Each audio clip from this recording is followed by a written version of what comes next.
Bonjour à tous ceux que j'ai pas pu saluer déjà. Je suis honoré de pouvoir apporter la parole de Dieu ce matin.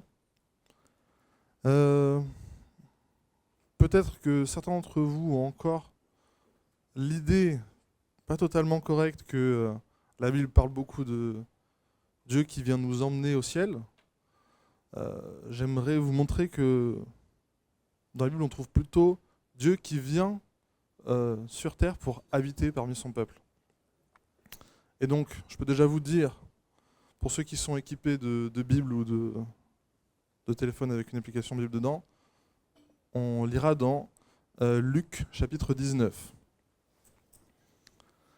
Mais avant, je vais prier. Seigneur, je te demande de mettre tes mots dans ma bouche et d'ouvrir les oreilles de cet auditoire, qu'on puisse t'entendre parler à travers ta parole écrite, révélée, et qu'on puisse être transformé par ta parole et que cette parole puisse produire du fruit en nous. Amen. Donc, je disais qu'on va lire dans Luc chapitre 19, on va lire les 10 premiers versets. Jésus était entré dans Jéricho et traversait la ville. Or, un homme riche appelé Zachée, chef des collecteurs d'impôts, cherchait à voir qui était Jésus, mais n'y parvenait pas à cause de la foule, car il était de petite taille. Il courut en avant et monta sur un sycomore pour voir Jésus, parce qu'il devait passer par là. Lorsque Jésus fut arrivé à cet endroit, il leva les yeux et lui dit : « Zachée, dépêche-toi de descendre, car il faut que je m'arrête aujourd'hui chez toi. » Zachée s'empressa de descendre et l'accueillit avec joie. En voyant cela, tous murmuraient en disant : « Il est allé loger chez un homme pécheur. » Mais Zachée, se tenant devant le Seigneur, lui dit : « Seigneur, je donne aux pauvres la moitié de mes biens. Et si j'ai causé du tort à quelqu'un, je lui rends le quadruple. » Alors Jésus dit à son propos : « Le salut est entré aujourd'hui dans cette maison, parce que lui aussi est un fils d'Abraham. En effet, le Fils de l'homme est venu chercher et sauver ceux qui étaient perdus. » Amen. Donc aujourd'hui, on va parler de l'histoire d'une rencontre. Pour rappeler un contexte rapide, Luc chapitre 19, ceux qui sont très familiers avec la Bible peuvent savoir qu'on est vers la fin, puisqu'il y a 24 chapitres dans Luc. Bref, on s'approche du moment où Jésus, alors là je vais peut-être vous raconter la fin de l'histoire, mais il va être crucifié, il va mourir à Jérusalem. Et donc là on arrive à Jéricho, une ville qui est en Judée, donc pas très loin. Donc à ce moment-là, Jésus est en route vers Jérusalem. Et donc au premier verset, c'est ce qui nous est dit. Jésus était entré dans Jéricho et traversait la ville. Donc c'est ce que je disais. Or, un homme riche appelé Zachée, chef des collecteurs d'impôts, ça c'est le deuxième verset. Alors, un peu de contexte. D'abord, premièrement, un homme riche, chef des collecteurs d'impôts. Alors, sans même donner un contexte historique précis, collecteur d'impôts, pour la plupart d'entre nous, ça évoque pas quelque chose de particulièrement agréable. Il y a certains courriers qu'on n'aime pas trop recevoir, je sais pas pour vous, mais déjà le mot impôt, par définition, c'est quelque chose qui est imposé. T'as pas le choix. Donc déjà, un personnage qui est collecteur d'impôts, chef des collecteurs d'impôts, bon, ça doit être un chic type, c'est sûr. Et on dit qu'en plus il est riche. Alors, là où je vais donner un petit peu de contexte historique, c'est que Jésus marchait sur terre au 1er siècle. Au 1er siècle de notre ère, dans le monde connu, y compris dans la Palestine, dans la Judée de l'époque, il y avait un empire qui dominait, c'était l'empire romain. Donc l'empire romain dominait et la Judée était une des provinces de l'empire romain. Et donc les habitants étaient sous domination romaine. Et il y avait évidemment, comme dans beaucoup d'endroits, et même aujourd'hui, même quand on est dans un pays libre, il y a évidemment un impôt qui est prélevé. Et donc ce Zachée, c'était en fait un juif, quelqu'un du pays, mais qui travaillait en tant que collecteur d'impôts pour les Romains. Et donc, non seulement on n'aime pas trop les gens qui prélèvent notre argent, parce qu'après tout c'est notre argent. En plus, quand c'est un espèce de collaborateur avec l'occupant romain, ça fait encore moins plaisir. Mais c'est pas tout, parce qu'il y a encore une chose pour nous faire aimer ce personnage, c'est qu'il était riche. Et comment devenir riche en étant collecteur d'impôts? C'est en trichant un peu, et en demandant un peu, beaucoup plus que ce qu'on a le droit de demander normalement. Donc il prélevait non seulement pour les Romains, mais il prélevait aussi pour lui-même. Voilà. Il était riche. Donc un personnage peu apprécié. Ça c'est assez clair. Mais au verset 3, on apprend qu'il cherchait à voir qui était Jésus. Il cherchait à voir qui était Jésus. Zachée, il était curieux. Il avait sûrement entendu parler de ce Jésus et il voulait le rencontrer. Mais il n'y parvenait pas à cause de la foule, car il était de petite taille. Ouais. Effectivement, Jésus était bien entouré, il y avait des foules autour de lui. Et alors Zachée, il a vraiment toutes les qualités pour être le personnage préféré de tous. On dit même qu'il est de petite taille, donc je sais pas, si vous pensez à des personnes qui travaillent dans la finance, bon je sais pas, peu importe. Passons cela, excusez-moi. Mais il voulait quand même rencontrer Jésus, et malgré les choses qui l'ont empêché, il était déterminé. Et donc au verset 4, on dit qu'il courut en avant et monta sur un sycomore pour voir Jésus, parce qu'il devait passer par là. On parle là d'un homme adulte qui court, qui va monter à un arbre. Je ne sais pas si vous visualisez un petit peu, c'est quelque chose d'un petit peu ridicule quand même. Mais pour Zachée, qui était vraiment curieux de vouloir rencontrer, de vouloir connaître qui était cette personne, ce Jésus, eh ben, il a accepté de faire quelque chose d'un petit peu potentiellement s'humilier, un peu ridicule. Mais heureusement pour lui, ça s'est plutôt bien passé. Verset 5, lorsque Jésus fut arrivé à cet endroit, il leva les yeux et lui dit « Zachée, dépêche-toi de descendre, car il faut que je m'arrête aujourd'hui chez toi. » Zachée, qui cherchait à rencontrer Jésus, apprend maintenant qu'en fait, Jésus avait déjà prévu de rencontrer. Oui, Zachée cherche à rencontrer Jésus, mais Jésus cherche à rencontrer Zachée bien avant. Et il avait déjà prévu de s'arrêter chez lui. Donc s'arrêter chez lui, quand on voyage, ça veut dire... qu'est-ce que ça veut dire? Manger, minimum. Peut-être dormir, ouais. En tout cas, il attend de Zachée une certaine hospitalité. Il espère qu'il l'accueille. Et décidément, tout se passe bien dans cette histoire, puisqu'au verset 6, Zachée s'empressa de descendre et l'accueillit avec joie. Amen. En voyant cela, alors, je dis que tout se passait bien dans cette histoire, mais non. En voyant cela, tous murmuraient en disant « Il est allé loger chez un homme pécheur. » Alors, ah là là, ils cassent l'ambiance ceux-là. Hein. Ils sont, c'est un pécheur. Bon, est-ce qu'ils ont tort? C'est un pécheur? Est-ce que c'est un pécheur? Oui. Oui, c'est un pécheur, Zachée. Pourquoi c'est un pécheur? Pour plein de raisons. Mais je propose de vous lire un petit passage de la loi de Dieu, le plus drôle de la Bible, en Lévitique 19, des versets 9 à 11. Quand vous ferez la moisson dans votre pays, tu ne moissonneras pas ton champ jusqu'au bord, et tu ne ramasseras pas ce qui reste à glaner.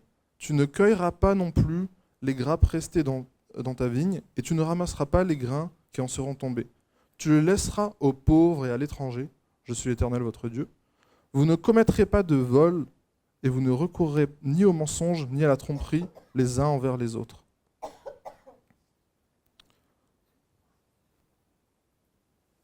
Alors, on se souvient peut-être que dans les 10 commandements, alors si vous connaissez très bien, ou peut-être que vous savez où je vais en venir, mais le 8e commandement dans l'ordre, il me semble.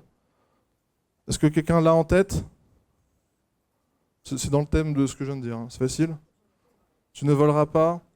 Dans le reste de la loi de l'Ancien Testament, c'est un peu ces 10 commandements, ces 10 paroles qui sont développées.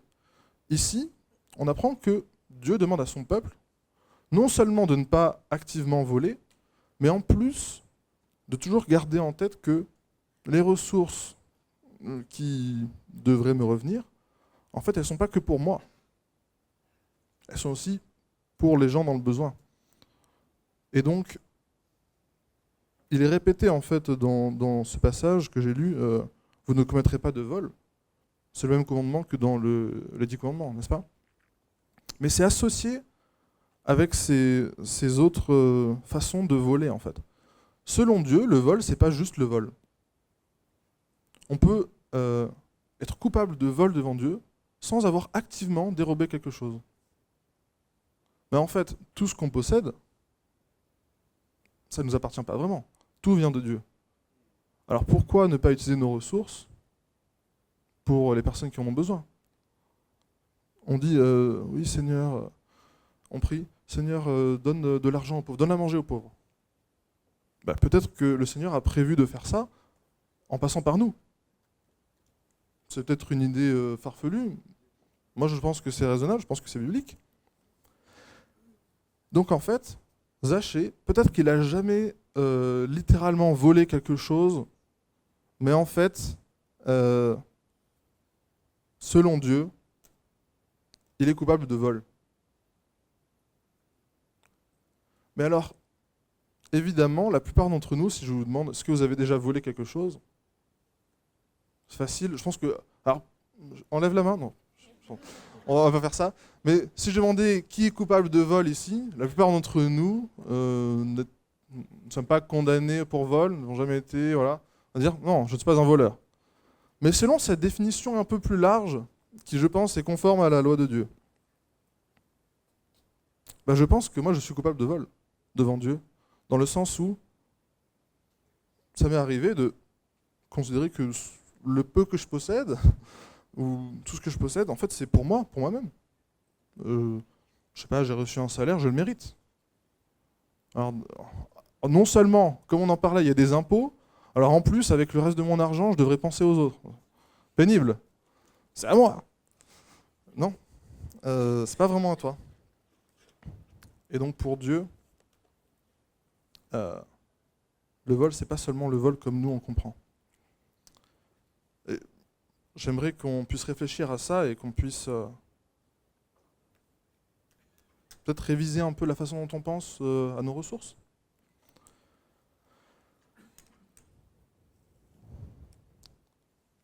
Je continue donc dans ce passage. Mais Zachée, se tenant devant le Seigneur, donc on est au verset 8, mais Zachée, se tenant devant le Seigneur, lui dit, « Seigneur, je donne aux pauvres la moitié de mes biens, et si j'ai causé du tort à quelqu'un, je lui rends le quadruple. » Je ne sais pas si vous visualisez un peu le truc, si vous imaginez. La moitié de mes biens. Alors en plus, il était riche, mais même pour quelqu'un de pas riche.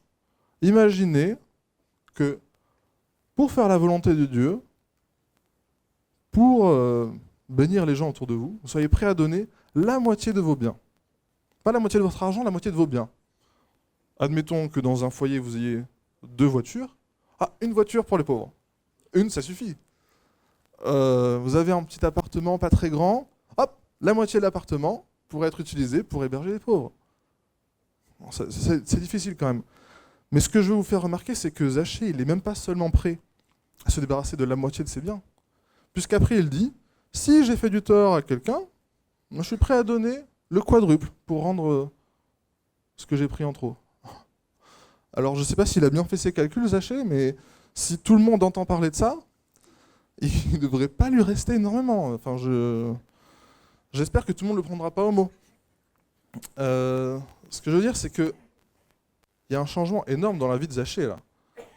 Lui qui était un voleur, en fait, qui extorquait de l'argent autour de lui, maintenant il fait le contraire. Et il est prêt à bénir les autres, à donner concrètement de l'argent aux pauvres. Formidable.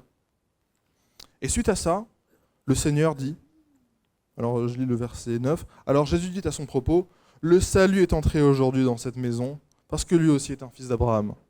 Ah, la réaction de Jésus, ça veut dire qu'il est sauvé. Mais alors, est-ce que je suis en train de vous dire qu'il faut que vous donniez de l'argent pour être sauvé? C'est pas ce que je veux dire. Je suis pas en train de vous demander de l'argent.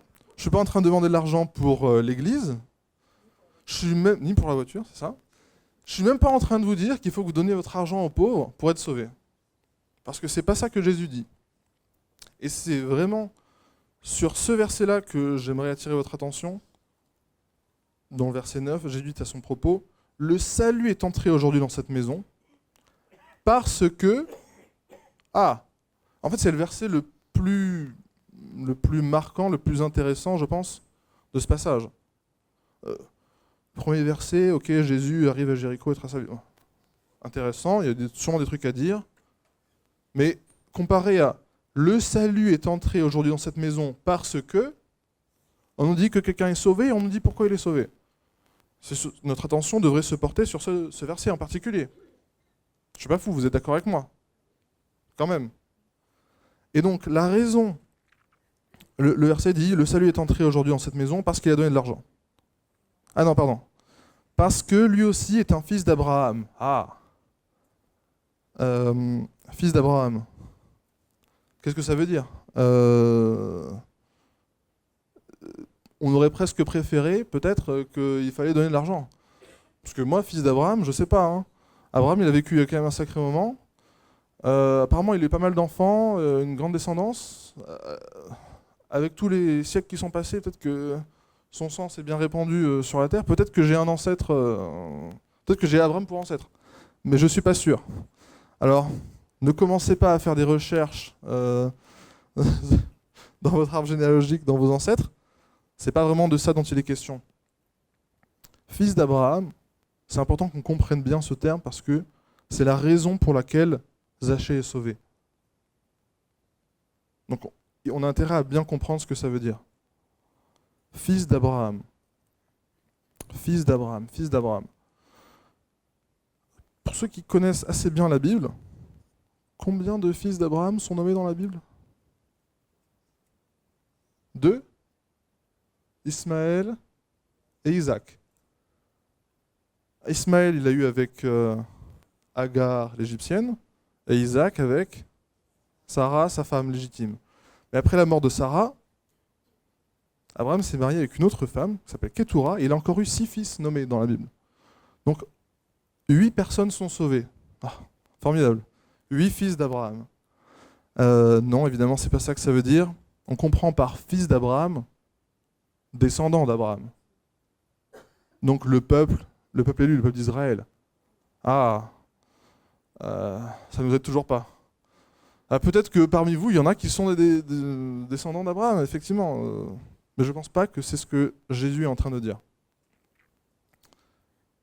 En fait, fils de quelqu'un, dans le texte de la Bible, on rappelle dans un contexte antique, c'est important de comprendre ce que ça veut dire. Pourquoi est-ce qu'on dit fils d'Abraham et pas fille d'Abraham? Pourquoi? Est-ce que la Bible est misogyne et on devrait la mettre à jour en mettant fils ou fille d'Abraham? Non. C'est un terme technique, enfin, ça a presque un rapport juridique. Fils d'Abraham, c'est héritier d'Abraham. Le fils, c'est celui qui hérite. Et c'est pour ça aussi que je peux dire, Malcolm, pour être sauvé, il faut que tu sois fils d'Abraham. Mais je peux aussi dire, Chloé, pour que tu sois sauvé, il faut que tu sois fils d'Abraham. Alors qu'est-ce que je suis en train de dire? Ce que je veux dire, c'est qu'il faut que vous soyez héritier d'Abraham. Mais de quoi devons-nous hériter? Moi, je n'ai rien reçu. Je ne pense pas que Abraham m'ait légué quoi que ce soit. De matériel.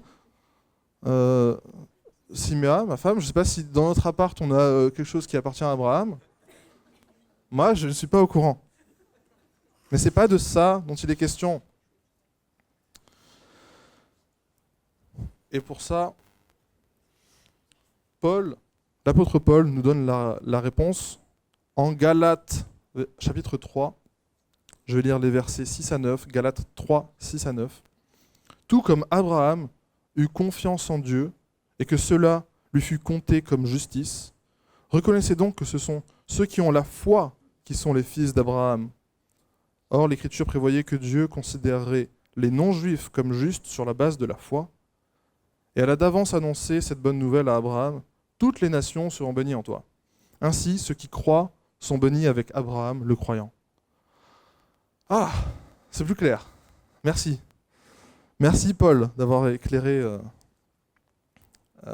cet aspect. Ce dont on doit hériter d'Abraham, c'est la foi d'Abraham.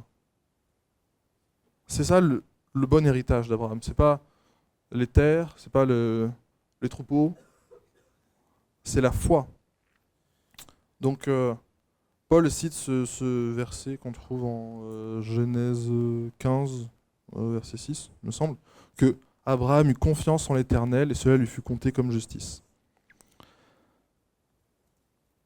Et donc c'est ainsi, puisque Zachée est fils d'Abraham, puisque Zachée a hérité de la foi d'Abraham, puisque Zachée a foi en Christ, foi dans le Seigneur, alors le salut est entré dans sa maison.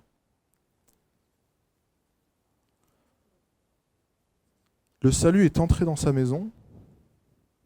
Jésus est entré dans sa maison, carrément. Et en ce sens, Zachée est un digne héritier d'Abraham. Puisque comme j'ai dit que la Bible parlait beaucoup plus du Seigneur qui venait à nous pour habiter parmi nous, et bien à Abraham, il lui est arrivé une histoire un peu comme ça. En Genèse chapitre 18, je vais lire les 8 premiers versets. Genèse 18. L'Éternel apparut à Abraham parmi les chênes de Mamré. Ah, tout à l'heure on parlait d'un sycomore, là on parle de chênes. On parle d'arbres, c'est intéressant. L'Éternel apparut à Abraham parmi les chênes de Mamré, alors qu'il était assis à l'entrée de sa tente pendant la chaleur du jour. Il leva les yeux et vit 3 hommes debout, non loin de lui. Quand il les vit, il courut. Il courut. Il y a une urgence, comme avec Zachée, il courut. Il courut depuis l'entrée de sa tente à leur rencontre et se prosterna jusqu'à terre. Il dit, « Seigneur, si j'ai trouvé grâce à tes yeux, ne passe pas loin de ton serviteur. Permettez qu'on apporte un peu d'eau pour vous laver les pieds et reposez-vous sous cet arbre. J'irai prendre un morceau de pain pour vous restaurer, puis vous continuerez votre route, car c'est pour cela que vous passez près de votre serviteur. » Ils répondirent, « Fais comme tu l'as dit. » Abraham s'empressa d'aller trouver Sarah dans la tente et dit, « Prends vite 22 litres de fleurs de farine, pétris-la et fais des gâteaux. » Abraham courut à son troupeau, prit un veau tendre et bon, et le donna à un serviteur qui se dépêcha de le préparer. Il prit encore du lait caillé et du lait avec le veau qu'on avait préparé, et il les mit devant eux, et se tint lui-même à leur côté, sous l'arbre, et ils mangèrent. Le petit morceau de pain, pour restaurer, c'est devenu un veau gras qui était tué spécialement pour l'occasion. Bon. Et donc, ce que je veux vous montrer, c'est un parallèle intéressant, de voir que, tout comme Abraham, Zachée s'est accouru pour rencontrer le Seigneur, et l'a accueilli avec joie, et il l'a accueilli en grande pompe, on peut dire, parce qu'il a quand même fait preuve d'une bonne hospitalité. Et donc, on voit cette histoire où le Seigneur vient, il se rapproche des hommes pour les rencontrer. Et c'est ce qu'on a vu aussi dans cette histoire avec Zachée.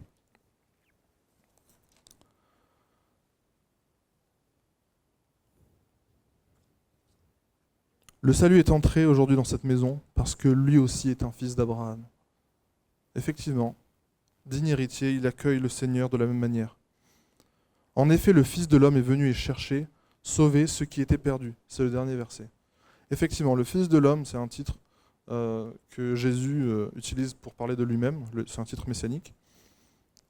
Et nous dit que le Messie est venu chercher et sauver ceux qui étaient perdus. Ben oui, il est venu pour sauver des pécheurs.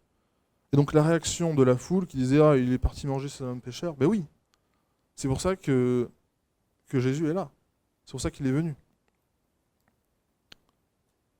Donc, ce qu'on a appris, c'est que la chose à faire pour être sauvé, c'est d'avoir foi en Christ. Autrement dit, d'être un fils d'Abraham, d'hériter de la foi d'Abraham. Excellent. Mais c'est quand même un peu bizarre. Est-ce que c'est vraiment aussi simple ? Oui. Pour nous, oui. Mais comme j'avais dit au début, Jésus s'arrête à Jéricho parce qu'il est en route vers Jérusalem. Et à Jérusalem, Jésus sera condamné et mis à mort. Mais non seulement il sera tué parce que des gens le rejettent et veulent qu'il meure, parce qu'ils sont jaloux et ont peur de lui, mais en fait, dans le plan de Dieu, Jésus meurt à notre place pour nos péchés. Et c'est comme ça que Zachée peut être pardonné. Parce que le Seigneur a pris sa place.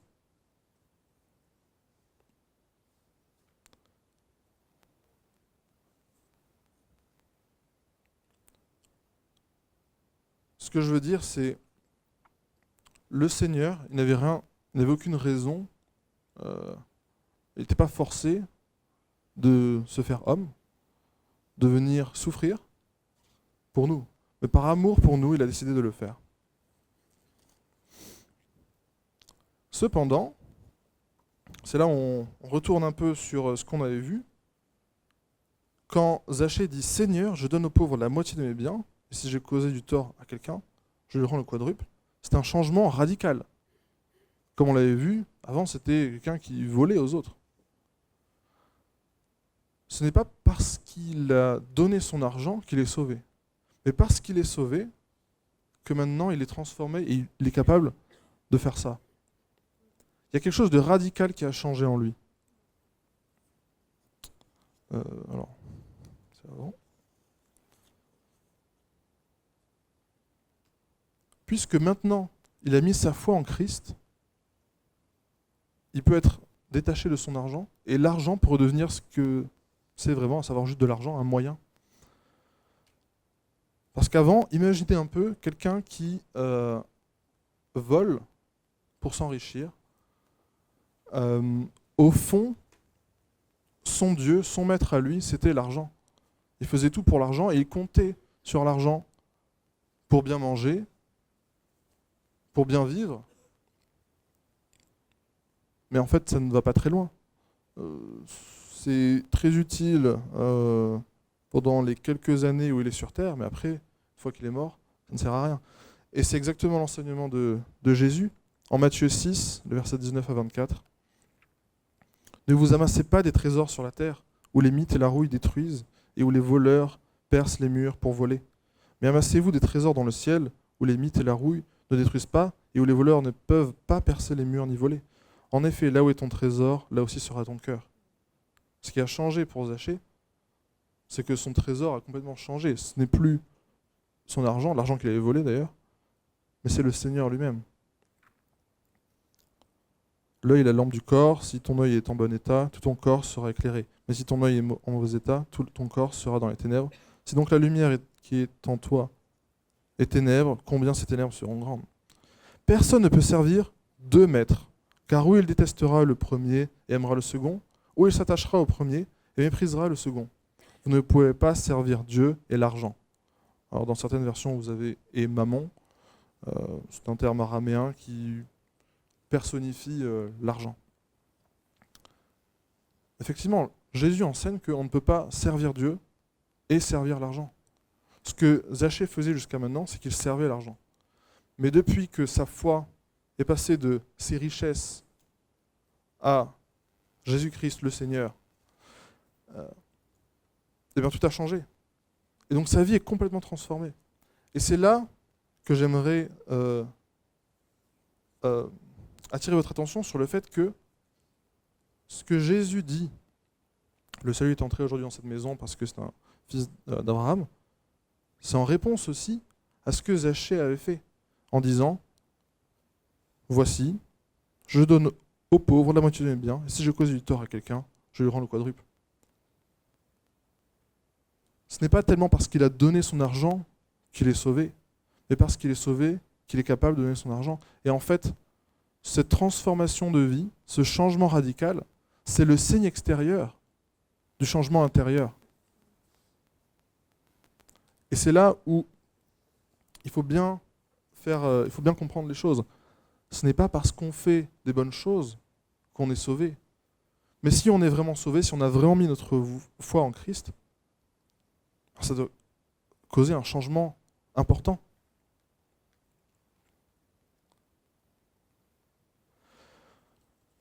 Ce que je veux dire, c'est que nous sommes tous ici rassemblés dans une église un dimanche matin, a priori pour adorer le Seigneur et parce que nous sommes sauvés. Mais ce n'est pas toujours le cas. Moi, j'ai été plein de fois à l'église sans forcément savoir pourquoi. Pourquoi? Parce que je suis né dans une famille chrétienne. Et donc, quand j'étais petit, depuis que je suis né, en fait, je vais régulièrement, tous les dimanches, presque tous les dimanches, dans les églises. C'est bien.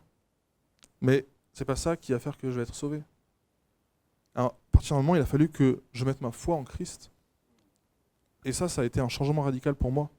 Ce que je veux dire, c'est que beaucoup d'entre nous, nous venons ici le dimanche, nous n'avons pas forcément fait cette rencontre.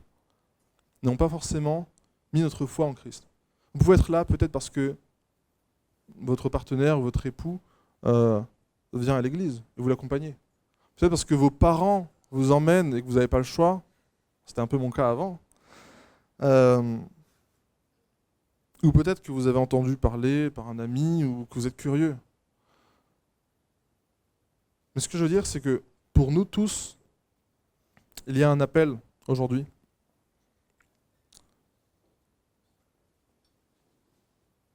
En effet, tu dis, je suis riche, je me suis enrichi et je n'ai besoin de rien. Et tu ne sais pas que tu es malheureux, misérable, pauvre, aveugle et nu. Je te conseille donc d'acheter chez moi de l'or purifié par le feu, afin que tu deviennes vraiment riche, des vêtements blancs, afin que tu sois habillé et qu'on ne voit plus la honte de ta nudité, ainsi qu'un remède à appliquer sur tes yeux, afin que tu vois. Moi, je reprends et je corrige tout ce que j'aime. Et donc du zèle et repens-toi. Voici, je me tiens à la porte et je frappe. Si quelqu'un entend ma voix et ouvre la porte, j'entrerai chez lui, je souperai avec lui, et lui avec moi. Le vainqueur, je le ferai asseoir avec moi sur mon trône, tout comme moi aussi, j'ai vaincu et me suis assis avec mon Père sur son trône. Que celui qui a des oreilles écoute ce que l'Esprit dit aux églises. Ça, c'est ce que le Seigneur dit en Apocalypse 3. Effectivement, tout comme pour Abraham et pour Zachée, le Seigneur vient à notre rencontre. Et il veut venir chez nous. Mais c'est à nous d'ouvrir la porte. Comme pour Abraham et Zachée, il est question d'un arbre à un moment. Vous vous souvenez, Abraham au chêne de Mamré, Zachée avec le sycomore. Mais pour nous aussi, il faut passer par un arbre pour rencontrer le Seigneur. Pas par un arbre vivant, un arbre mort, 2 poutres. C'est le bois de la croix, là où le Seigneur s'est donné pour nous. Là où le Seigneur n'a pas donné la moitié de ses biens, il a donné tout ce qu'il avait, il a donné sa vie complète pour nous-mêmes. Et c'est seulement en reconnaissant cela et en mettant notre foi en lui qu'on peut être sauvé. C'est seulement par ce moyen qu'on peut être héritier d'Abraham, héritier de la foi d'Abraham, et avoir le salut qui nous est promis par le Seigneur.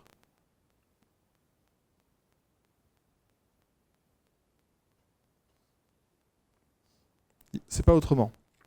C'est pas en faisant des bonnes actions, en donnant plein d'argent. C'est pas en suivant parfaitement la loi du Seigneur, puisque c'est pas possible. Il n'y a pas d'autre moyen. Et ça, c'est même pour ceux qui sont déjà sauvés. Pour les chrétiens, ça arrive de se dire, c'est bon, j'ai été sauvé, j'ai été justifié par ma foi, par la grâce de Dieu, au moyen de ma foi. Maintenant, je vais suivre parfaitement la loi du Seigneur et je vais être irréprochable. Et ça, c'est impossible. Malheureusement, l'Esprit nous assiste et nous aide à faire sa volonté de mieux en mieux, mais c'est pas possible. Et nous avons régulièrement besoin de repentance, de reconnaître nos fautes et de nous ancrer à nouveau dans ce pardon qui nous est offert par grâce en échange de notre foi.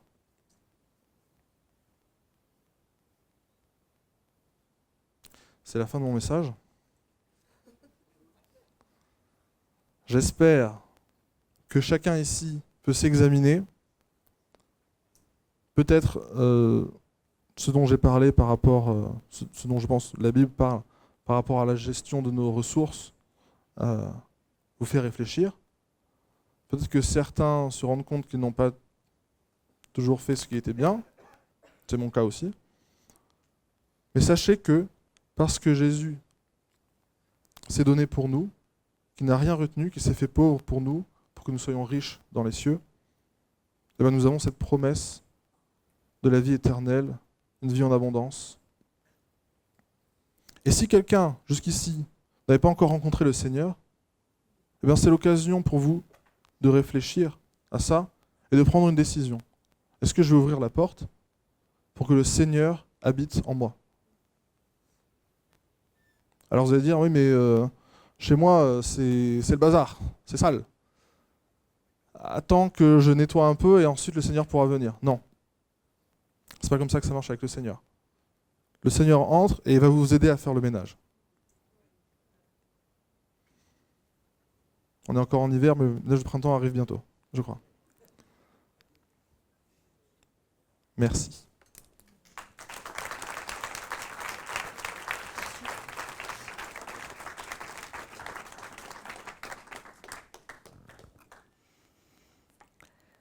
Prenons un temps pour réfléchir à tout ce qui a été dit, qui est très riche. Et surtout, ne remettez pas à demain l'ouverture de votre cœur à Jésus. C'est tellement palpitant, enthousiasmant, exaltant de vivre avec Jésus au jour le jour. Seigneur, nous prions pour que ta parole ne revienne pas à toi sans avoir accompli ce pourquoi elle a été prononcée ce matin. Nous prions que toutes les paroles qui sont sorties de la bouche de Mathias puissent porter du fruit dans le cœur de chacun de nous. Là où nous en avons besoin, dans les domaines où nous avons besoin de nous réaligner avec ta parole. Que ce soit dans le domaine de l'argent, que ce soit dans le salut que nous devons choisir, dans la voie du salut, ou dans tout autre domaine, tout autre sujet qui nous a interpellés. Nous ne voulons pas laisser passer la parole sans réagir et sans la mettre à profit. Dans le nom de Jésus. Amen. Je vous suggérerais bien quelques mises à profit, mais vous avez les paniers avec les offrandes, si vous le souhaitez. Si vous voulez vous réaligner sur ce que Dieu vous demande. Nous sommes disponibles aussi pour prier avec vous si vous souhaitez rencontrer Jésus ou en tous les cas lui ouvrir votre cœur et commencer une vie avec lui. Vous pouvez vous signaler.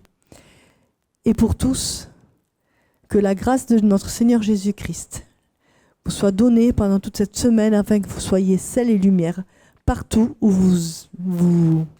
tout lieu que foulera la pointe de votre pied. Bon dimanche.